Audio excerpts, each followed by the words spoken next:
mendengarkan firman-Mu, kami mau duduk diam menikmati hadirat-Mu Tuhan.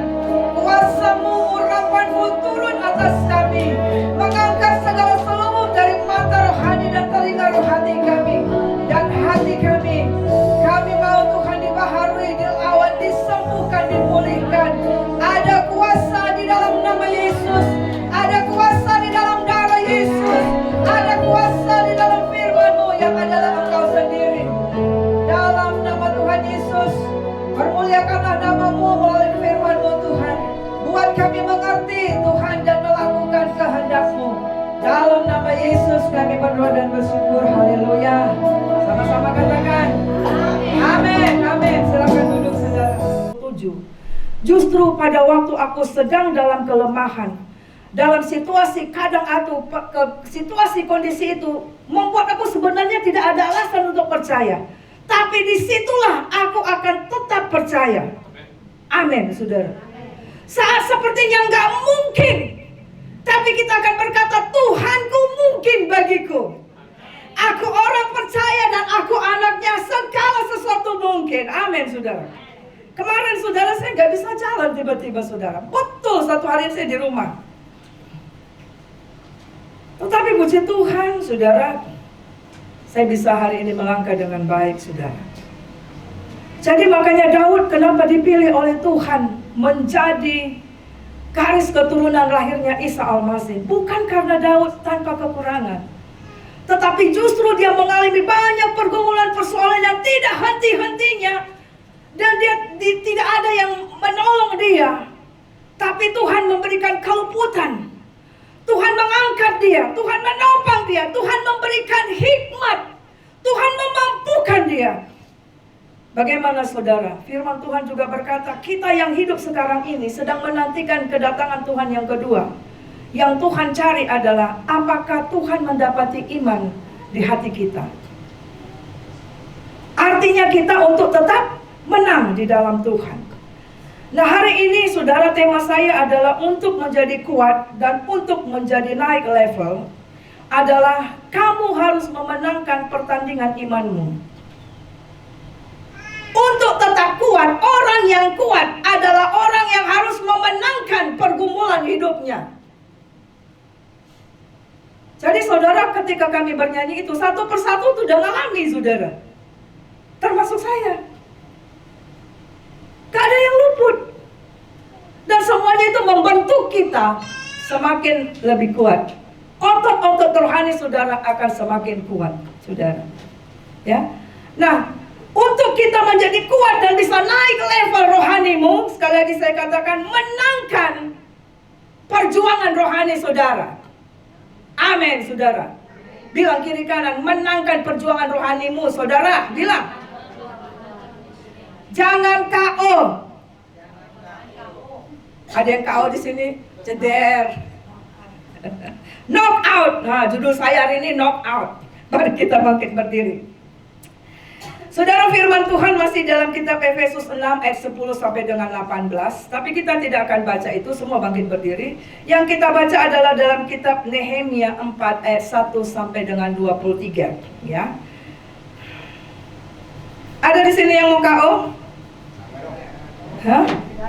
Ada mau KO? Saya nggak mau KO.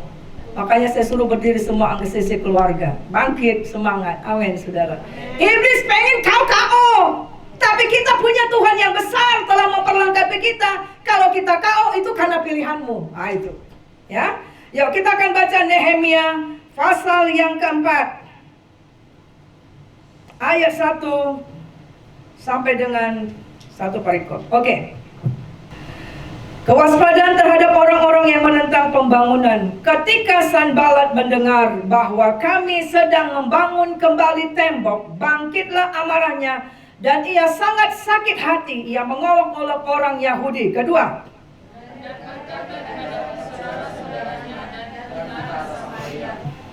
gerangan yang dilakukan orang-orang Yahudi yang lemah ini. Apakah mereka memperkokoh sesuatu?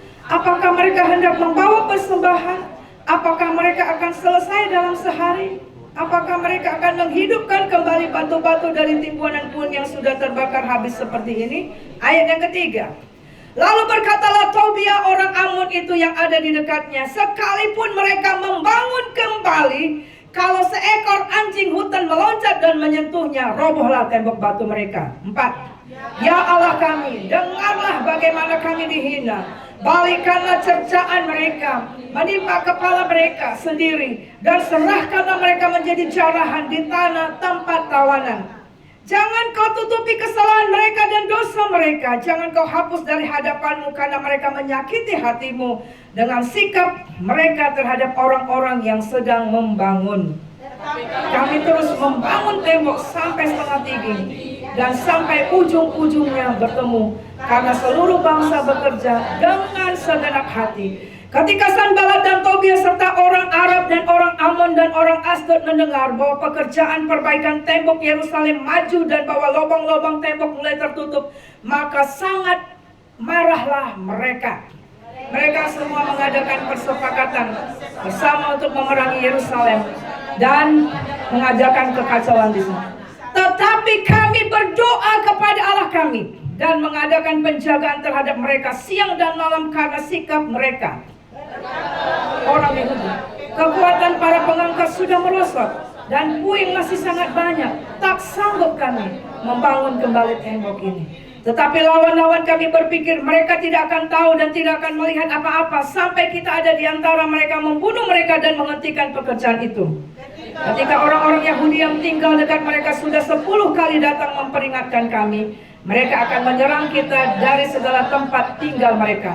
Maka aku tempatkan rakyat menurut kaum keluarganya dengan pedang, tombak, dan panah di bagian-bagian yang paling rendah dari tempat itu, di belakang tembok yang di tempat-tempat terbuka. 14. Kuamati semuanya, lalu bangun berdiri dan berkata kepada para pemuka dan para penguasa dan kepada orang-orang lain, jangan kamu takut terhadap mereka. Ingatlah kepada Tuhan yang maha besar dan dahsyat, dan berperanglah untuk saudara-saudaramu, untuk anak-anak lelaki, anak-anak perempuanmu, untuk istrimu dan rumahmu.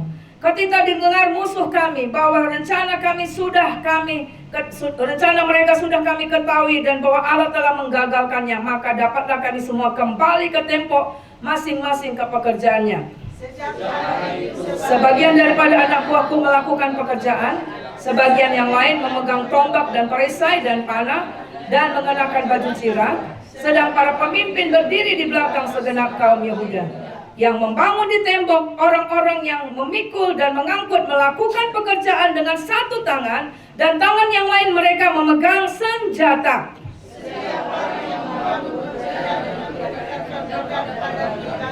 Dan di sampingku berdiri peniup sangkakala. Berkatalah aku kepada para pemuka dan para penguasa dan kepada orang-orang yang lain, pekerjaan ini besar dan luas, dan kita terpencar pada tembok yang satu jauh daripada yang lain. Kalau kamu mendengar bunyi sangkakala di suatu tempat, berkumpullah ke sana, mendapatkan kami. Allah kita akan berperang bagi kita.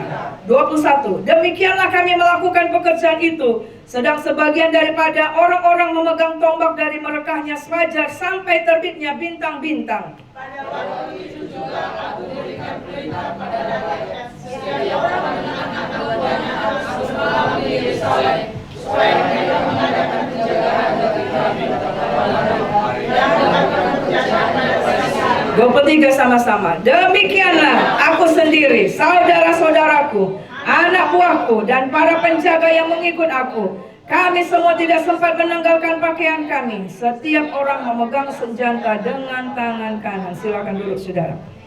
Saudaraku yang terkasih di dalam nama Yesus, ayat itu berkata bahwa mereka melihat mereka sudah patah semangat mereka, tidak ada harapan, dan mereka sudah bilang tidak sanggup lagi kami. Tetapi itu ada pekerjaan itu belum selesai. Tapi ketenaga sudah tidak ada lagi, sudah hampir menyerah. Dan berkata kekuatan kami sudah tidak ada lagi, sudah tidak mampu, mereka sudah mau berhenti. Tetapi pada hari ini saudara, kita belajar dalam kitab Nehemia itu bahwa Tuhan kita tidak mau kita KO, knock out. Amin. Amin. Bilang, katakan, Tuhanku tidak mau aku KO dalam persoalanku. Jangan menyerah tulang, itu kata Naga Bonar. Nah, saudaraku, apa yang akan menjadi kita mengerti ini, saudara? Di dalam kitab Efesus 6 ayat 10 sampai dengan 18, sekali lagi. Kemenangan saudara, kekuatan saudara, keberhasilan saudara adalah ketika kita tetap ada dalam hadirat Tuhan. Seperti Daud dikatakan, justru di dalam kesusahan aku akan mendahului yang lain. Tenagaku lebih kencang untuk datang ke rumah Tuhan lebih awal. Dengan semangat dan ada di sana dan berbakti di sana, mengharapkan Tuhan dan berseru kepada Tuhan. Makanya Daud tetap tegak berdiri walaupun lawannya banyak banget sampai seumur hidupnya, saudara. Nah, di sini kita akan belajar yang pertama adalah your life is a spiritual battle. Bahwa kehidupan saudara dan saya, kita ini, saudara, kalau masih hidup, sadari hidup kita ini ada peperangan rohani. Kapan itu? Setiap saat dan bisa dadakan. Waktu kalau dia masih di rumah sakit, opa masuk rumah sakit, dadakan. Kalau otak kita pengennya sembuh dulu lah, ya kan saudara? Nah, masalah datang. Terus bagaimana? Hadapi, gak ada yang lain. Mau kita bilang, udahlah Tuhan, ya masalah tetap ada di situ. Nggak bisa, harus tetap bangkit, harus tetap kuat, hadapi tantangan itu. Siapa yang pengen tetap hidup? Angkat tangan. Atau ada yang sudah mau diantar ke sana? Wing, wing, wing, wing, wing. Belum? Kalau itu bilang, hadapi peperangan rohanimu. Yes. Lalu yang kedua, Tuhan juga tidak membuat kita mati konyol. Efesus 6 dikatakan, ambil seluruh perlengkapan senjata Allah. Dalam bahasa Inggris ini luar biasa. Take the entire arms of God. Jadi segala kelengkapan yang merupakan tangan Allah untuk bisa bekerja. Jadi Tuhan bukan hanya melindungi, tetapi ada bagian kita untuk mengambil perlengkapan yang Tuhan sudah bilang. Apa itu, saudara? Siapa bisa maju ke depan dulu? Yang laki-laki deh. Yuk. Saudara, dikatakan ambil seluruh perlengkapan senjata Allah. Masih ingat apa perlengkapan senjata Allah? Yang pertama, bukan. Yang pertama apa? Berikat pinggang kebenaran. Ya. Jadi kalau engkau dan saya sudah ditebus dengan darah Yesus, mengapa Tuhan mati? Tuhan hadir menjadi manusia, menebus kita, mengampuni kita, supaya kita bisa kembali dengan karakter Kristus. Hidup dalam kebenaran, menjadi DNA-nya Tuhan. Ternyata itu senjata perlengkapan yang pertama. Tapi kalau engkau hidup, tapi hidupmu nggak benar, walaupun engkau doa nangis-nangis, kagak mungkin menang. Karena iblis akan mengintimidasi. Semalam yang kulihat itu lagi dugem dia, deng, deng, deng, deng, deng, deng, deng. Sekarang nangis-nangis. Ya. Akhirnya kita menjadi lemah, nggak jadi doa. Terus kita bilang, iya juga ya. Pakai ikat pinggang? Pakai ikat pinggang kebenaran. Kalau dia nggak pakai ikat pinggang, dia datang ke gereja segini-gini aja dia. Saudara pun gak akan nyaman kalau tidak ada ikat pinggang kebenaran. Ya kan, saudara? Nah, yang kedua apa? Berbaju jirahkan keadilan. Berbaju jirahkan keadilan. Izin saya ya, saudara. Berbaju jirah itu artinya tidak lagi memakai pakaian yang lama.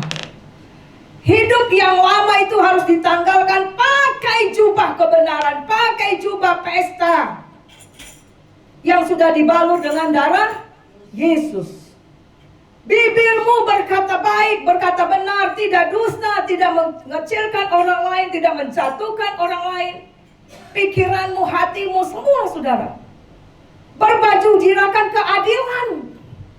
Memakai konsep bahwa apa yang kita terjadi itu jangan katakan Tuhan gak adil. Tidak. Saya bisa aja bilang Tuhan gak adil. Udah capek-capek aku melayani di Kairos, sudah harga besar, kok jatuh semua keluarga aku dalam sakit. Gak bisa. Kita buang pikiran itu, karena pikiran itu membuat kita menjadi lemah. Pakai jubah baju zirah keadilan Tuhan. Amin. Ketiga apa? Berkasutkan pakai sepatu. Kenapa anak kecil suruh pakai sepatu? Supaya karena dia tidak sadari dari kaki yang tidak berkasut itu bisa masuk kuman-kuman, cacing dan sebagainya. Kalau engkau juga tidak punya kaki yang rela memberitakan Injil, tanpa engkau sadari, kuman-kuman, virus-virusnya iblis akan masuk dalam hatimu.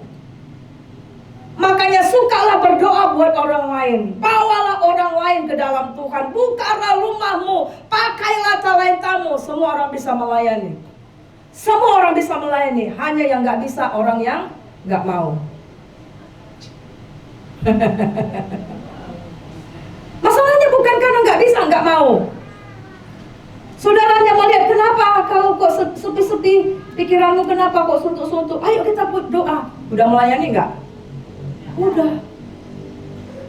Semangat, kenapa? Udah melayani nggak? Udah. Engkau tidak perlu. Sekarang kita bisa telepon, bisa video call, mau dimanapun. Engkau tiba-tiba tergerak, udah melayani nggak? Udah. Nah itu. Setelah itu apa? Berperisaikan iman. Izin. Anggap ini perisai. Pegang. Perisai berbicara bahwa ini supaya kelihatan di sini. Ingat, iblis selalu berperang. Iblis selalu keliling-keliling. Jadi jangan pikir kalau engkau sudah melayani Tuhan, udah engkau hebat, iblis gak datang. Sama Yesus saja dia datang. Ya, betul? Sama Yesus saja dia datang, gak takut. Emang iblis ini semangatnya harus tetap pelihara, jangan sifatnya. Dia terus ngambil. Kapan engkau menjadi lemah? Kapan engkau tidak pakai perisai iman, saudara? Ketika hatimu mulai kena tersinggung, patah hati, semangat, engkau lupa menaruh perisai itu di hatimu. Ketika pikiranmu mulai kacau, engkau nggak bisa tidur malam, engkau lupa menaruh firman itu di kepalamu. Ketika nggak mau, aku lagi melayani Tuhan, capek aku, engkau lupa menaruh perisai iman di kakimu.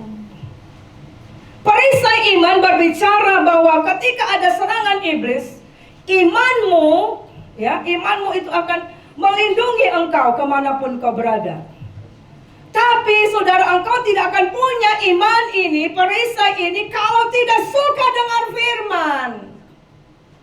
Karena iman timbul dari pendengaran, pendengaran akan firman Tuhan. Jadi saudara, engkau sudah setua ini, sudah sejauh ini melangkah, berapa banyak firman Tuhan yang engkau miliki. Itulah yang menentukan besar tidaknya perisai itu bagimu. Amin. Nah, saudara, yang berikut apa minggu lalu? Ketopong keselamatan. Ketopong itu bicara apa? The helmet of salvation. Yaitu apa? Topi. Pakai nak. Suruh pakai dia. Nah, seperti kemarin saya katakan bahwa banyak orang menganggap sepele yang namanya helm. Tadi saya bilang tolong ambil dulu helm. Ternyata orang-orang yang dekat sini nggak pakai helm. Belum bertobat juga. Ya kan? Nah, helm ini saudara adalah untuk melindungi kepala. Kenapa? Karena kalau kena kepala, habislah, rontoklah seluruh tubuhmu. Betul apa enggak? Iya. Engkau bisa nggak bicara, mati sel saraf mulutmu. Nggak bisa berjalan, mati sel saraf gerak. Makanya dikatakan ketopong keselamatan. Banyak orang menganggap remeh tentang keselamatan. Ketopong keselamatan kemarin adalah firman Tuhan. Banyak orang menganggap remeh firman Tuhan. Apa aja dengar-dengar firman. Ngapain ke gereja? Apa untungnya? Nggak ngerti. Kalau tidak ada firman Tuhan bilang Amsal 13 ayat 13, siapa yang meremehkan firman akan menanggung akibatnya. Tetapi siapa yang taat akan dipeliharanya, diberkati, saudara. Nah, saudara lihat ayat yang pertama, Perlengkapan senjata Allah itu pertama adalah untuk melindungi. Tetapi saudara, itu dilengkapi dengan terimalah ketopong keselamatan dan pedang roh. Ini masih kecil, pedang itu tajam, pegang. Ini sedang berbicara spirit sword, you must win your battle. Nanti foto kasih sama dia. Power Rangers dia. Nah, kenapa maksudnya? Kenapa ini harus dikasih? Kan sudah dilindungi, betul? Artinya kita nggak cukup dilindungi saja, berlindung saja, tapi Tuhan mau engkau dan saya, gerejanya Tuhan, bergerak aktif. Lawan, firman Tuhan bilang dalam 1 Petrus apa? Lawan. Kalau lawan berani dengan tangan kosong? Nah, kalau lawan dengan tangan kosong, dia bawa senjata, maka engkau bisa KO. Nah, lihat ya. Makanya dalam Efesus 6 dikatakan, dan terimalah ketopong keselamatan dan pedang roh, yaitu firman Allah. Jadi ketopong keselamatan dan juga pedang roh itu adalah firman Allah. Jadi ternyata tadi kesaksian Oma, dia menang ketika apa? Dia memperkatakan dia sedang menyerang iblis. Ini dipakai untuk apa, saudara? Untuk menyerang, untuk melawan sambil bertahan. Oke? Iblis akan terus serang dia, tapi dia harus menyerang. Untuk apa? Supaya saudara bisa maju. Kalau hanya bertahan saja, kita bisa lama-lama undur. Tapi kalau ada pedang roh, walaupun ada tantangan, kita tahu itu tujuan kita harus sampai di Kanaan saja. Kita boleh berlindung, kita boleh bergerak, tapi kita lawan dia. Amin. Beri kemuliaan bagi nama Tuhan. Makasih. Silakan duduk. Nah, saudaraku yang terkasih di dalam nama Yesus, coba slide berikut. Ini mengingatkan kita bahwa musuh selalu ada. Jadi kalau ada orang yang tidak suka ke gereja, tidak suka baca firman, tidak suka doa, saya mau katakan, dirimu sedang mengatakan aku siap untuk KO. Ayat itu berkata, saudara, ya, dalam kitab Nehemia pasal 4 ayat 1 dan 2, bangsa Israel, Nehemia diserang bukan karena mereka buat sesuatu yang salah, tapi mereka sedang apa? Membangun kembali tembok Yerusalem setelah mereka dibuang di Babel, saudara. Tuhan panggil pulang, Tuhan kasih visi di hati Nehemia untuk membangun kembali tembok Yerusalem, membangun kembali bait Allah yang sudah rusak, yang di bumi hanguskan. Jadi ada orang-orang di sana, diantaranya namanya Tobia dan Sambalat, saudara. Mereka sakit hati. Sakit hati karena dibangun kembali itu tembok dan menghidupkan kembali puing-puing. Jadi saudara, saya mau sampaikan, ketika saudara dan saya, kita ingin membangun kembali keluarga kita yang runtuh, membangun kembali tembok-tembok yang sudah putus, saudara. Kerohanian saudara yang sudah lama dan putus asa, ingin membangun kembali anak, cucu, menantumu, keluargamu yang sudah lama hilang, saudara. Ingat, itu pasti ada tantangan. Ada orang yang gak suka kalau kau sering datang ke rumah Tuhan, melayani Tuhan lagi. Kenapa? Supaya tujuannya apa? Menjadi KO. Sekali lagi, siapa yang mau KO? Tak ada. Tapi sadari ini bahwa musuh selalu ada. Nah, apa yang dilakukan oleh musuh, saudara? Yang pertama tindakannya adalah dengan kata-kata. Manusia pertama jatuh dalam dosa hanya dengan apa? Kata-kata. Betul apa enggak? Iblis hanya bilang, siapa namanya? Hawa. Kan Tuhan sudah bilang bahwa kamu jangan raba itu. Gak ada Tuhan bilang raba. Dia bermain kata-kata, memutarkan kata-kata. Nah, saudara, sadarilah ini yang dilakukan musuh terhadap kita sampai nanti akhir zaman. Kata berusaha untuk melemahkan semangatmu, untuk engkau undur, untuk engkau berhenti cari Tuhan dan melayani Tuhan. Tobia dan Sanballat, dia apa yang dikatakannya? Itu ayat 3 dan selanjutnya. Mereka mengolok-olok, tahu ya? Ngejek. Orang Israel ini, lemahnya kau, mana bisa kau bangun? Allah, kau pulang dari Betel, dari Babel. Tawanannya kau. Allah, siapa kau? Sok-sok bangun kembali rumah Tuhan. Itu. Mereka melemahkan semangat orang Yahudi pada waktu itu, bangkit semangat membangun rumah Tuhan kembali. Kamu pun akan dibuat seperti itu. Apa yang bisa kau buat? Lemahnya kau, letoynya kau. Itu namanya mengolok-olok. Pada saat saudara dengar, saudara langsung KO. Saudara tidak pakai perisai iman, tidak ada firman, saudara KO dengan sekejap. Lalu apa dikatakan itu? Kata-kata hinaan. Apa dia buat kata-kata hinaan?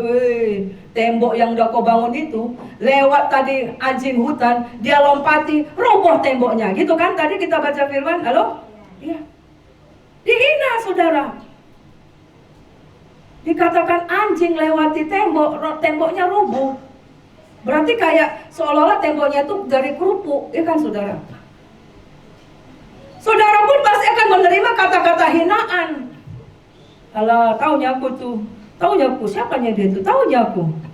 Alah, jangan sok-sok anak. Saudara, pada waktu engkau dengar itu, cepat bentengi hatimu. Cepat seperti minggu lalu, lindungi pikiranmu saudara. Patahkan di dalam nama Yesus.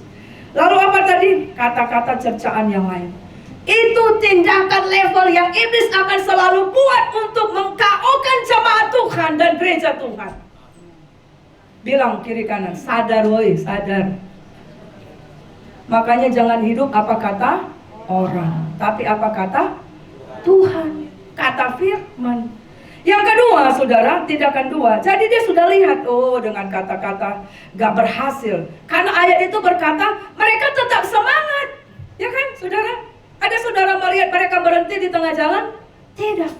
Mereka semangat membangun. Yang kedua, apa yang dilakukan musuh? Mereka buat kesepakatan. Dia mencari teman untuk mengalahkan. Gitu cara kerja iblis, saudara. Dia mencari orang-orang yang lebih banyak lagi. Jadi Tobia, Sanballat, ada nanti beberapa lagi yang lain, saudara.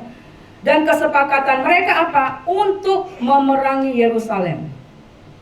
Jadi mereka pikir kata-kata desas-desus udah nggak mempan. Kita ambil orang lain lagi untuk bersepakat. Kita serang mereka. Lalu dikatakan apa? Untuk mengadakan kekacauan. Jadi kemarin saudara ketika kami pelayanan di Langkat, ada juga seorang ibu bersaksi. Bayangkan saudara, orang dari Medan cari ibadah di tempat kita di Langkat. Ya saudara, dan dia cerita apa? Dia ada di rumahnya, saudara, jadi dia punya tetangga yang baru selama 4 tahun. Dia dimusuhin oleh tetangganya sampai di tembok rumahnya, lalu dilempari rumahnya dengan lumpur dan sebagainya. Pokoknya akhirnya jadi masalah hukum. Padahal akhirnya mereka menang. Membuat kesepakatan yang luar biasa. Dan kemarin dia menangis karena rupanya pas dengan khotbah yang saya sampaikan kemarin. Saudaraku yang terkasih dalam nama Yesus, tindakan jahat itu dilakukan terus menerus, saudara. Sampai nggak ada angin, nggak ada hujan, anaknya pun pengen diseret, saudara. Pengen dimasukkan ke polisi dan sebagainya. Ngeri, saudara. Tindakan yang ketiga dilakukan oleh musuh, saudara, yaitu mereka menyelusup. Tahu menyelusup ya? Menyelusup itu gimana? Masuk, diam-diam, nggak tahu ternyata dia ada di tengah kita. Itu namanya menyelusup, ngerti ya?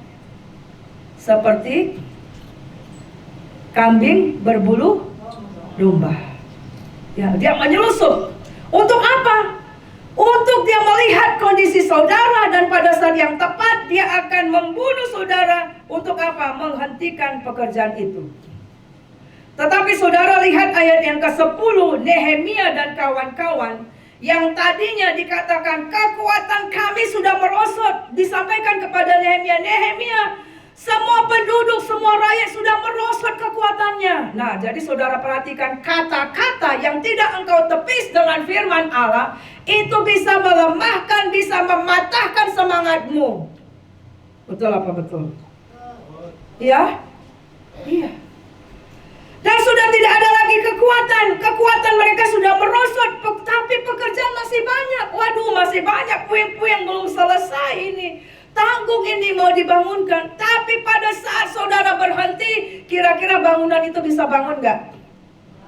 Masalahnya bisa selesai gak? Tidak.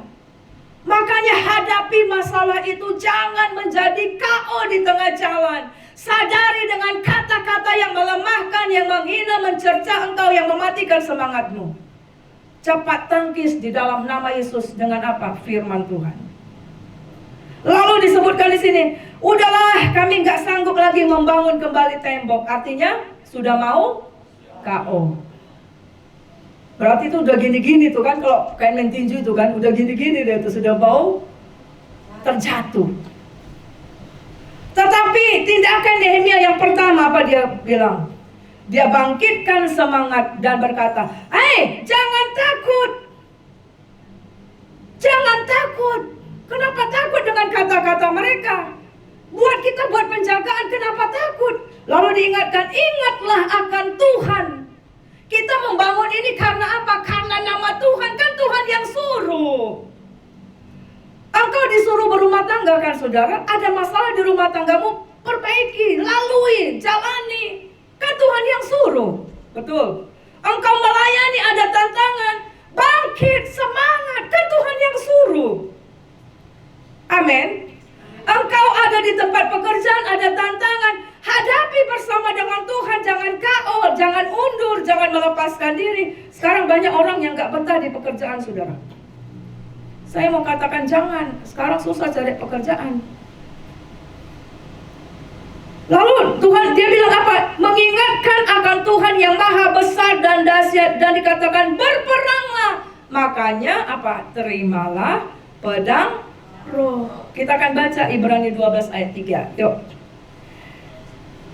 Ibrani 12 ayat 3. Itulah pedang roh saudara. Pada saat ketika kita menjadi lemah, ketika kita putus asa, kekuatan saudara merosot, saudara hampir menyerah, tetapi pada saat engkau mengingat Dia, Allah yang besar, Allah yang dahsyat, Allah yang punya semuanya, maka saudara semangatmu akan bangkit, maka engkau akan melihat Goliat yang sebesar apapun menjadi kecil.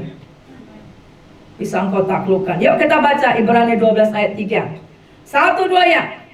Ingatlah selalu akan Dia yang tekun menanggung bantahan yang sehebat itu terhadap dirinya dari pihak orang-orang berdosa, supaya jangan kamu menjadi lemah dan ya, bilang kiri kanan, kalau engkau sedang lemah dan putus asa, engkau sedang tidak ingat Yesus.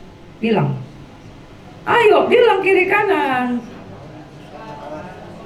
ya. Kita lupa Bapak kita itu. Kita lupa siapa yang menyertai kita. Kita lupa siapa yang memberikan kehidupan. Kita lupa siapa yang peliharakan kita. Kita lupa siapa yang memberikan kita kesembuhan, yang memberkati pekerjaanmu. Kita lupa bahwa anak kita yang bermasalah itu pun Tuhan ada maksud rencananya bagi kita. Amin. Nah, tindakan Nehemia yang kedua adalah dia membentuk tim, saudara. Ayat itu berkata, dikatakan ada tim yang tetap bekerja, ya. Ada tim yang melakukan pengawalan, jadi yang berjaga-jaga, ya, supaya tidak diganggu, berjaga di temboknya kiri kanan. Lalu ada pemimpin yang berdiri di belakang melihat. Nah, itu yang dikatakan penjaga menara. Pentingnya kepemimpinan rohani, saudara, yang melihat semuanya, saudara. Lalu dikatakan orang yang mengangkat batu-batu, mengambil batu, mengambil segala, memikul dan mengangkat. Dikatakan satu tangan memikul dan mengangkat, satu tangan pegang apa? Satu tangan lagi pegang senjata. Itu makanya kenapa firman Tuhan bilang berdoa sambil bekerja. Jadi tidak menyerah. Walaupun ada tantangan, tetap maju. tindakan Nehemia yang ketiga, saudara, dikatakan begini, setiap orang berjaga-jaga. Baik pekerja, baik pemimpinnya, semua berjaga-jaga. Dan ada pedang di pinggang, berikat pinggangkan, ada pedang. Lalu dikatakan ayat itu, peniup sangkakala berdiri di samping pemimpin. Apa peniup sangkakala? Itu berbicara pendoa syafaat. Ingat seperti apa? Musa ketika tangannya menjadi lemah, turun tangannya, mereka, Yosua menjadi kalah. Betul? Pada waktu tangannya nggak terangkat, Yosua kalah. Tapi karena ada tim pendoanya yang menopang kiri kanan, Musa tangannya tetap di atas, yang di bawah menang. Jadi di sini kita lihat, makanya di dalam Efesus 6 ayat 10 sampai 18, kesemua senjata perlengkapan Allah ditutup dengan tetaplah berdoa, sambil berdoa. Ayat itu berkata demikian. Amin. Ya. Jadi kalau ada yang tidak suka doa, saya katakan itu orang yang paling bodoh. Karena tidak mengerti kenapa itu. Lalu dikatakan, dia mengatakan juga ini, dia meng-hire supaya ada kesatuan. Karena ayat itu berkata, wah kita ini terpisah, ada tembok-tembok. Satu di sana, satu di sini. Tetapi pada waktu bunyi sangkakala Allah, bunyi sangkakala, ayo berkumpul. Nah maksudnya apa? Ketika kita sedang mengalami tantangan peperangan rohani, jangan beri kesempatan perpecahan di rumah kita. Tapi tingkatkan kesatuan. Jangan ada tembok yang memisahkan kita. Tembok kesombongan, tembok keangkuhan, tembok kebencian, tembok permusuhan. Karena tembok-tembok itu akan membuat kalau terpisah-pisah, gampang gak musuh menyerang? Hah? Domba yang keluar dari kawanan domba, dia lari. Saudara, yang lari ini akan gampang dimakan serigala. Makanya kita mengerti di Alkitab, Tuhan meninggalkan yang 99, mencari yang satu. Kenapa? Ini rawan ini. Kalau saudara juga meninggalkan perkumpulan umat Tuhan, itu adalah hal yang paling tepat iblis menghancurkanmu dengan sekejap. Sadari saudara. Nah, jadi tingkatkan kesatuan untuk tetap berjaga-jaga di dalam roh. Hancurkan segala tembok pemisah. Apa yang memisahkan saudara dengan pasanganmu? Apa yang memisahkan saudara dengan anakmu, dengan cucumu, dengan menantumu, dengan keluargamu? Patahkan itu di dalam nama Yesus. Ngerti itu adalah karena pekerjaan iblis yang ingin menghancurkanmu dan keluargamu, menghancurkan gereja Tuhan. Apa yang menjadi tembok pemisah di antara pelayan Tuhan di tempat ini, patahkan dalam nama Yesus. Dan ayat itu dikatakan mereka berjaga-jaga dengan pedang di tangan. Jadi akhirnya pembangunan tembok itu berhasil. Lihat itu gambarnya, mereka seperti itu, ya. Mereka sambil bekerja, tangan kiri bekerja, tangan kanan pegang senjata. Dan itu apakah hanya satu kali? Enggak. Ayat itu berkata sejak fajar menyingsing sampai timbulnya bintang-bintang. Maksudnya apa? Hah? Pagi sampai malam. Artinya tidak beri kesempatan kepada musuh, kepada iblis. Gitu saudara. Nah, kenapa disebutkan pedang roh itu adalah firman Allah? Mari kita akan baca Ibrani 4 ayat 12. Yuk kita baca Ibrani 4 ayat 12. Sebab firman Allah hidup dan kuat dan lebih tajam dari pedang bermata dua manapun. Ia menusuk amat dalam sampai memisahkan jiwa dan roh, sendi-sendi dan sumsum. Ia sanggup membedakan pertimbangan dan pikiran hati kita. Jadi pada saat pikiranmu suntuk, yang kau perlukan baca firman, doa, cari Tuhan. Supaya engkau bisa mengerti pikiranku ini benar apa enggak, keputusanku ini benar apa enggak. Karena dikatakan firman Allah itu seperti senjata yang ampuh, dikatakan lebih tajam dari pedang bermata dua. Jadi pedang di Romawi seperti ini, saudara.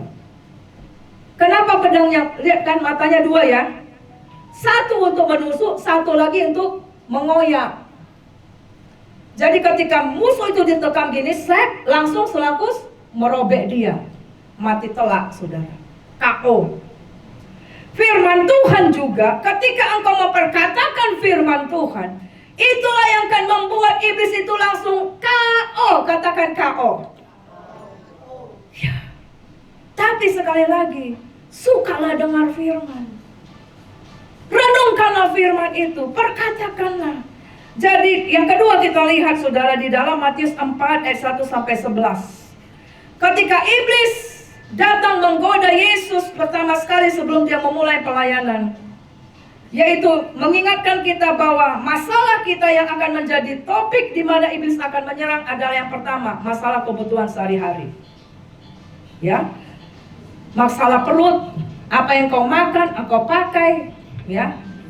Lalu masalah kekuasaan, masalah kedudukan, masalah dihargai atau tidak dihargai, betul nggak saudara? Saudara menjadi putus hubungan hanya masalah sedikit tanggo-tanggo yang nggak dikasih, nggak disebut namamu, masalah hubungan, nggak diingat, nggak diundang aku pesta, wah langsung nggak enak. Itu sudah Tuhan bilang itu di dalam Matius 4 itu ayat 6 dan 7. Masalah kita dihargai atau enggak, masalah kedudukan. Yang ketiga, masalah kekayaan, kenikmatan dunia, kesuksesan. Ada iri hati dan sebagainya. Tetapi dalam semuanya itu, Tuhan mengajarkan dia mematahkan siasat dan godaan iblis dan mengusir dan menaklukkan iblis dengan apa? Dia selalu bilang, iblis ada tertulis. Manusia tidak hidup dari roti saja. Iblis ada tertulis. Jangan kau mencobai Tuhan Allahmu. Baru yang terakhir, hanyalah kau iblis, hanya Allah yang sanggup engkau sembah. Jadi begitu saudara. Kekuatan saudara, dan engkau akan bisa naik level rohaninya dengan punya pedang rohani. Makanya di dalam kitab Yudas dikatakan, bangunlah kerohanianmu diri sendiri, saudara. Nah, langsung kita lihat dalam Markus 4 ayat 39. Ketika mereka sedang naik perahu, hampir tenggelam itu kapalnya. Saya mau sebut itu hampir mati semuanya, karena semua barang sudah dilepaskan, dibuang. Yesus tertidur, makanya jangan biarkan Yesus tidur dalam perahu imanmu. Ya. Tapi Markus 4 ayat 39 dikatakan, badai yang menerpa perahu hidup itu diredakan hanya dengan Tuhan bilang apa? Hei angin, diam, redalah. Gimana saudara? Kemarin kami, karena banyak anak kami kumpul, kami ada 2 kali pengen sederhana aja, bakar-bakar, kan gitu ya. Sederhana. Tapi tiba-tiba waktu kita mau mulai turun hujan. Lalu Sen bilang, wah nggak diridoin nih mah. Saya bilang, gak gitu doanya. Harus bilang, hei angin hujan berhenti ya. Kami ini mau fellowship bersama keluarga. Dia diam. Dan saya katakan itu, angin reda, hujan berhenti. Amin saudara. Ya, kuasa firman Tuhan. Pada waktu meninggalnya suami daripada Ibu Sirait, ya kan Ibu Siraitnya, itu hujan sederas-derasnya seperti dicurahkan dari langit. Tapi begitu berhenti, saya khotbah untuk membawa ke kuburan. Pada saat itu berhenti, saudara, hujan. Itu luar biasa. Mana imanmu? Bukankah dalam Yakobus dikatakan apa? Elia juga orang yang sama seperti kita, tapi pada waktu dia berdoa tidak turun hujan. Waktu dia berdoa turun. Kenapa? Yaitu perkatakan firman. Lalu Yehezkiel 37 ayat 1 dengan 14. Pada waktu itu Tuhan memberikan penglihatan kepada Nabi Yehezkiel. Ada banyak tulang-tulang kering yang berserakan. Menunjukkan bahwa orang Israel pada waktu itu sudah lemah, tidak bisa bangkit, tidak bisa buat apa-apa. Tapi Tuhan suruh Yeskiel memperkatakan firman. Dia katakan, di mana Tuhan? Udah berserakan semua, kepala di mana, kaki di mana, tangan di mana, tengkorak di mana. Tuhan bilang, bisa nggak ini? Ayo perkatakan. Bukan Tuhan yang membangkitkan itu bersatu. Ayat itu kan saudara yang pernah baca? Bukan. Tuhan bilang kepada Yeskiel, perkatakan. Lalu dia memperkatakan, maka saudara yang kepala di mana disatukan menjadi satu tubuh. Tapi nggak cukup. Belum ada urat dan daging. Kalau hanya daging aja, tengkorak, nggak ada artinya. Dia berdoa lagi, lalu belum bernafas. Dia berdoa lagi, memperkatakan lagi firman. Hai engkau roh dari mana masuk, hiduplah mereka. Lalu mereka hidup dan menjadi satu tentara yang besar. Itu Tuhan suruh apa? Bernubuat, memperkatakan firman.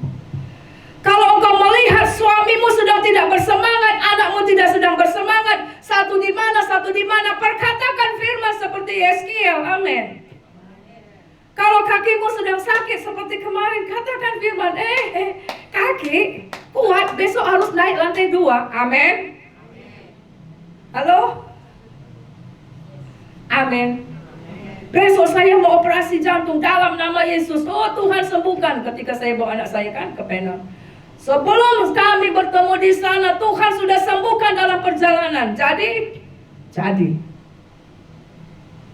mana imanmu? Mana perkatakan firman? Masalahnya engkau memperkatakan tapi nggak ada alatnya. Itu masalahnya. Engkau nggak mau ngambil. Kan dikatakan terima, betul. Setiap firman engkau dengar, engkau keluar. Macam mana? Amin, saudara.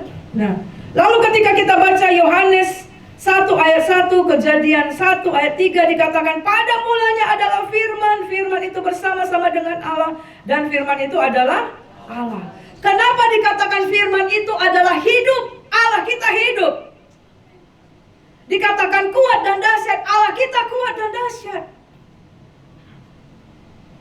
In the beginning was the word. Itu dikatakan pada mulanya adalah firman. Nah, padang roh itu adalah firman Tuhan. Artinya, saudara, dalam hidupmu sehari-hari biasakan yang kau perkatakan firman Tuhan. Jangan maki-maki, jangan cakap kotor, jangan hal-hal yang tidak benar.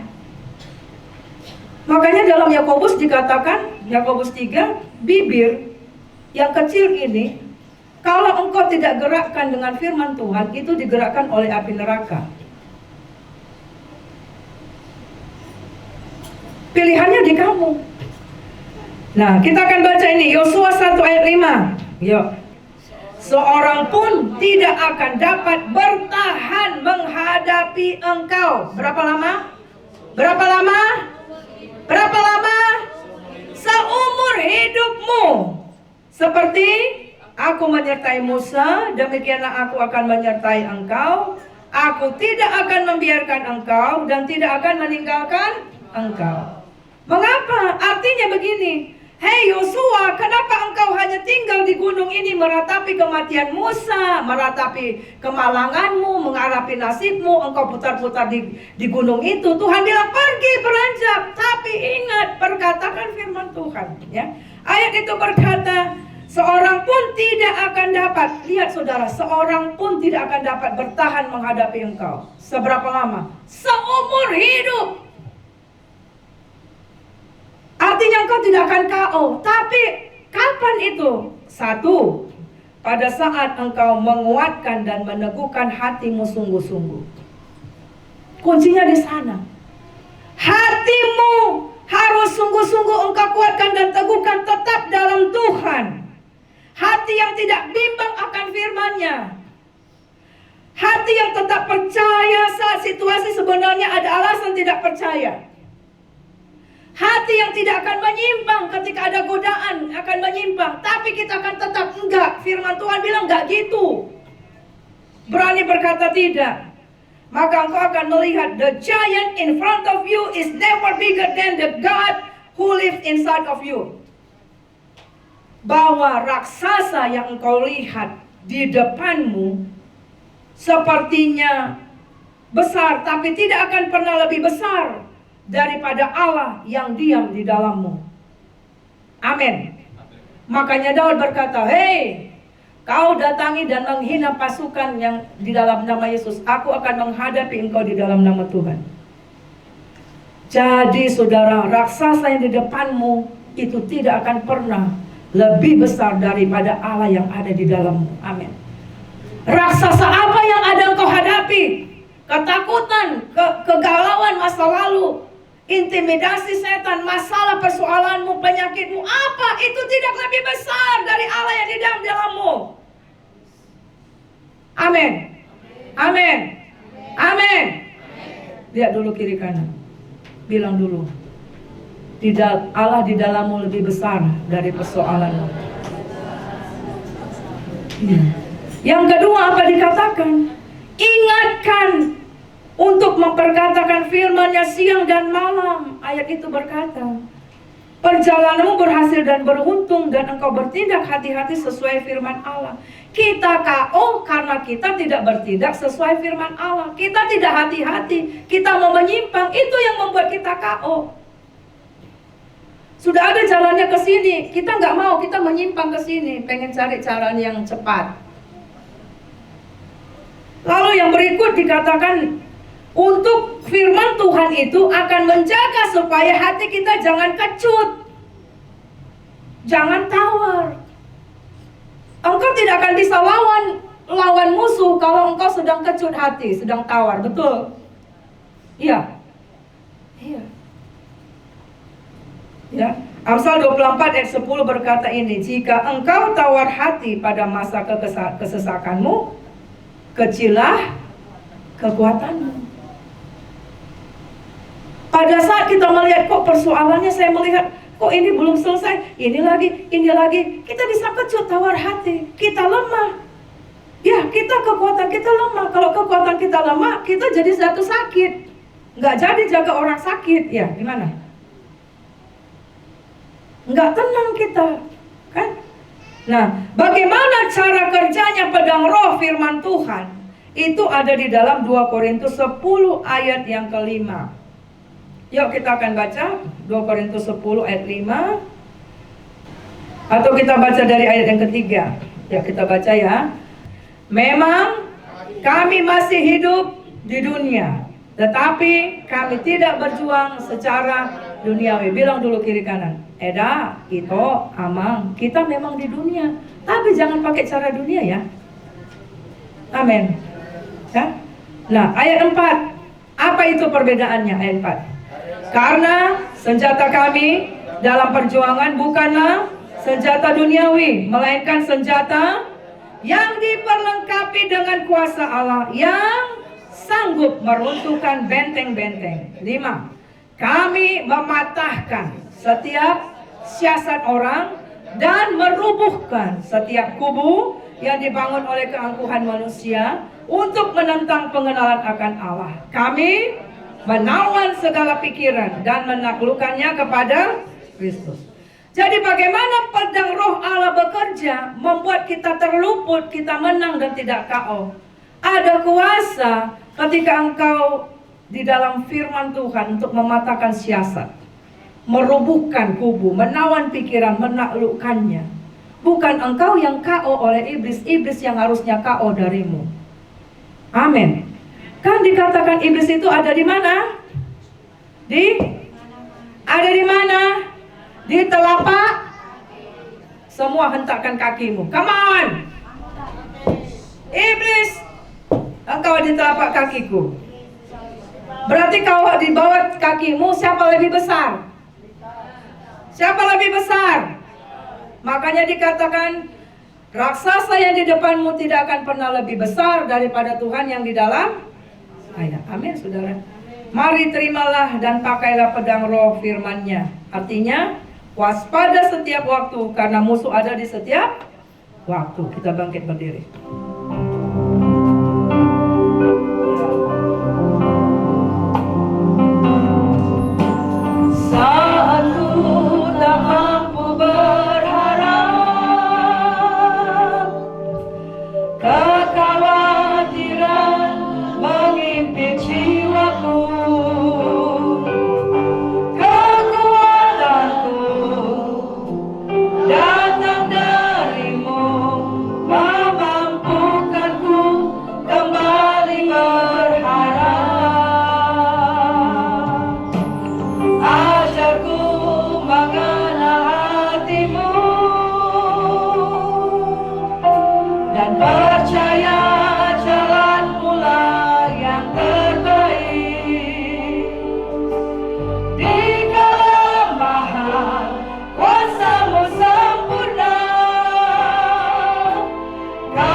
punya Allah yang dahsyat.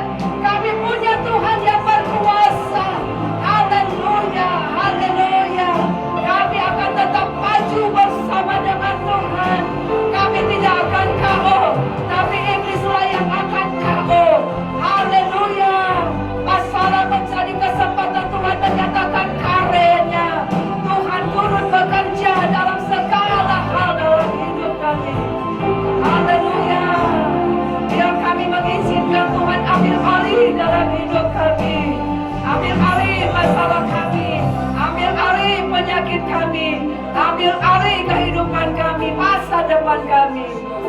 Haleluya. Roh Kudus menjelaskan, terus berbicara kepada kami, sehingga kami menjadi jemaat anak-anak Tuhan yang kuat di dalam Tuhan sampai akhir hidup kami. Kami adalah orang yang berkemenangan ketika Yesus datang. Tuhan melihat kami tetap memeliharakan iman kami. Terima kasih Tuhan Yesus. Dalam nama Yesus kami sudah berdoa. Sama-sama katakan amin. Beri kemuliaan bagi Tuhan.